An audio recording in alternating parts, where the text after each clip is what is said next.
I am Dariella Nieves, and you are Kicking It With Me. Hey y'all, welcome to the Kicking It With Dari show. This is your host, Dariella Nieves. Today I'm going to talk to you about girl code. And I don't mean the show Girl Code, I mean the female version of bro code or guy code or whatever it's called for guys. With a popular person on social media, and or at least I think she's pretty popular. She has a lot of followers, and she was talking about girl code, and I wanted to give my spin on it, even though I feel like these things that I'm going to talk about today are things that you should learn when you're in middle school or high school at the very latest. But unfortunately, when we see certain things in the world, on social, in the media, at work, whatever, in our own lives, I am troubled to know that there are women that are my age, 30s, 40s, and maybe even older, that sometimes engage in some of this petty behavior. And I thought I would go ahead and just give my 2 cents on what I think girl code is about. So here we go. I'm going to talk about 8 things that I think are most important when it comes to how we treat each other as women. Okay. So I once again want to stress that I feel like most of these things should be common sense, but they're not. So here we go. Number 1, these things apply to women of all ages, whether you're like 13, 33, 53, whatever. All right. Number 1, when it comes to other women, other girls, whatever, do not fight over a man. Don't fight over a woman. Don't fight over other people. When you do, this shows that your level of self-respect is uber low, and others can't respect you either. Mainly because A, you don't think you're enough of a woman for this person to be exclusive with you, and B, others that may know about this situation see you as desperate and lacking self-esteem. Dude is probably gloating and doesn't care much about either one of you, but it's getting his rocks off on it. And why would you want to give him the satisfaction, literally or figuratively speaking? What kind of example are you setting for your sisters, your daughters, your nieces, and others that look up to you? Because even though we may want to say we don't care what other people think of us, there are some people that we should care what they think of us, in a sense of people that are looking up to us, especially people that are younger and people that we are maybe unknown role models of or that we mentor. And so you never know who's watching. And you don't want to be that bad example of a woman who just is behaving badly because she just feels like she owns somebody else and she doesn't. If you want to be in a relationship with someone and it's not exclusive and whatever, that's your business, especially if you're grown, if you're over the age of 18, do what you want. I can't tell you what to do, but I just think it's a really, really bad look. And I'll talk a little bit more about this and some of the other points that I have, okay?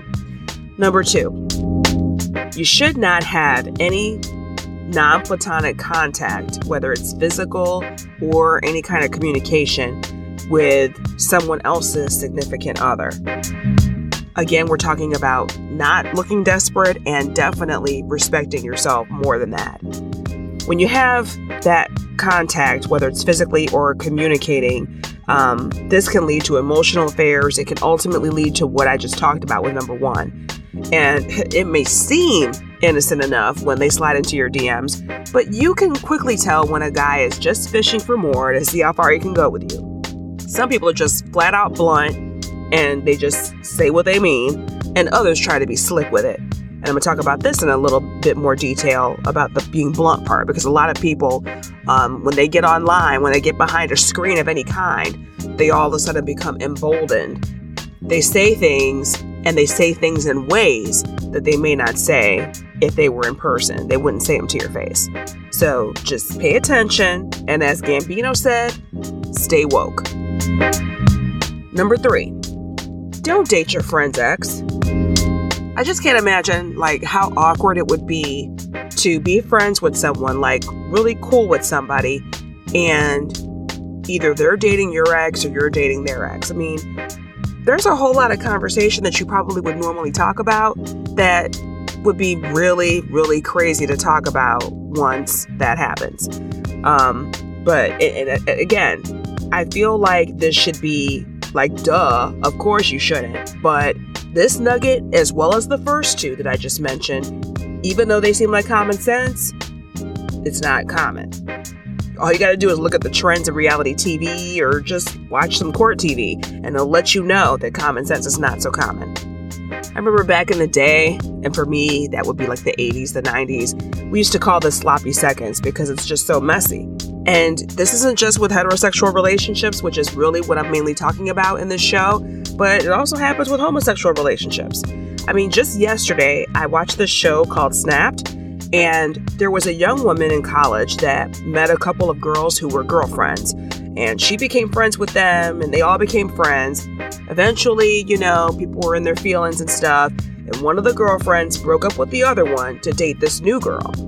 And then the new girl, she felt bad, and she didn't want to leave the ex behind, so she invited the ex to be a roommate in the house where the new couple lived. So this ex-girlfriend had her own room, and the other two stayed in another room. But then eventually, one of them got really possessive and bossy and stuff. And so the new girl started confiding with the ex about what was happening. And then they became a couple. And then the ex became the girlfriend, and the other girl became the odd woman out. It's just crazy. Like, stay with me here. Unfortunately, this is Snapped after all. The new girl ended up dead.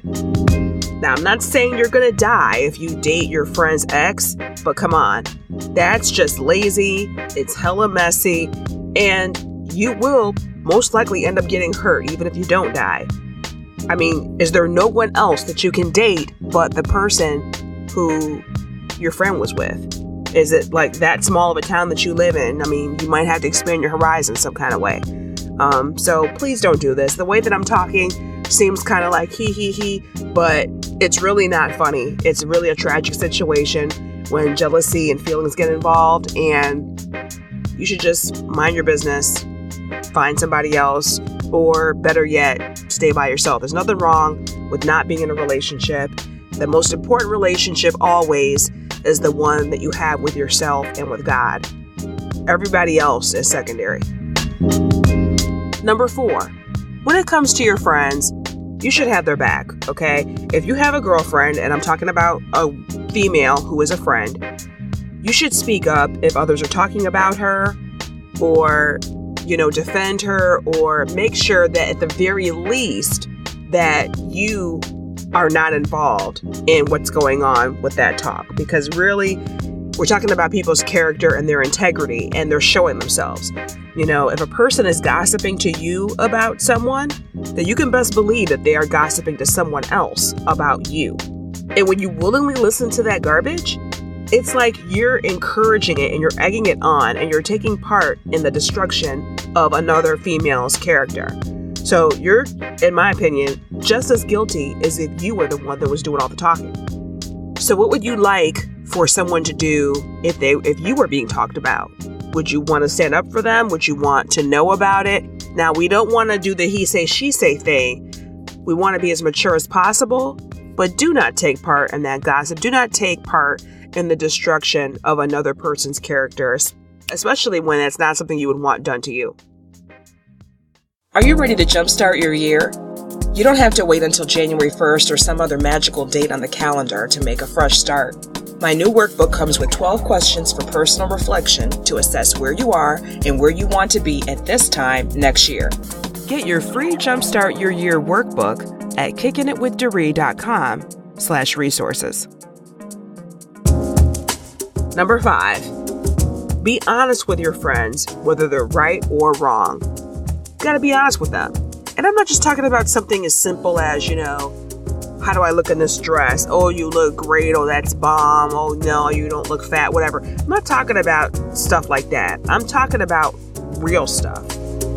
Iyanla Vanzant has so many wise words for people who have poor communication in their relationships.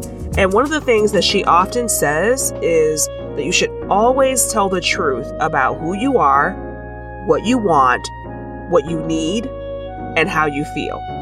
Now, that's talking about yourself as part of that relationship or friendship, but you also need to make sure that just like you would want a friend to tell you like it is and not lead you astray, you should be honest with your friends as well. If you're a good friend and you really care about that person, you don't want them going down the wrong path. Again, we're adults, we can do what we want, but if that's what they choose, you can't stop them, but at least tell them so that they're not blindly heading down the wrong path. Number 6, keep secrets. I think that this is like the ultimate betrayal. This is probably even worse to me than cheating, because this is like one of the most ultimate betrayals, maybe even up there with cheating or maybe even beyond. You know, you are bearing your soul to your friends. You know, you guys are tight. You're sharing your innermost thoughts and feelings, and someone's going to blab that to somebody that, you know, is an audience that it was completely unintended for. It's just so inappropriate. So don't be a Jezebel or a Delilah. Trust is hard to gain and easy to lose. When someone tells you something that's sensitive or in confidence, they shouldn't even have to tell you to keep the secret. You should just have the sense to know that, you know what, I don't need to be telling anyone else this person's business. As long as it's not about hurting themselves or others. You know, we're not talking about if they're thinking about harming themselves, committing suicide, or killing someone else. But anything else, just keep your mouth shut. Or better yet, if you know you can't keep your mouth shut, tell them, listen, I'm not the one to hold a secret. You might not want to be telling me this because I don't do well with that. Again, going back to number 5, be honest. Number 7, don't talk about her behind her back. This goes with number 4 when I was talking about the gossiping thing. You don't want to talk to people online or talk about people online or in person in a way that you would not do in person. The internet has made it very easy to be a coward. You could text somebody to break up with them. You could say stuff on social media and remain anonymous and often get away with it. But if you wouldn't say it to her face, don't say it behind her back, okay? Same thing for emails, DMs, and all that. Number 8, support your friends in their goals, whether it's something that they're trying to do or something that they have already achieved. If you see a status update or you find out about a goal that your friend has achieved or wants to achieve, whether it's relationship goals, business goals, or even just hair goals, and it makes you feel some kind of way, don't ignore that feeling. Listen to what it's telling you. Do you know what it took for her to make that achievement and all the things that she had to go through to get where she is? Even if you think you do, don't try to make someone feel bad for doing good, because we all are out here struggling with something at any given time. None of us has made it. You want more tips about goals? I had a show about it very recently in December.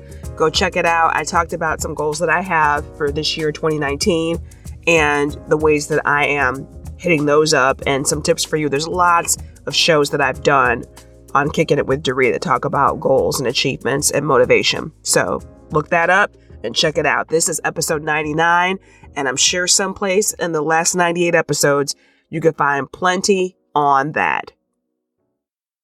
Instead of getting jealous or wondering why it's not happening for you, get proactive about it. So make some plans, say some prayers, and don't hate, congratulate.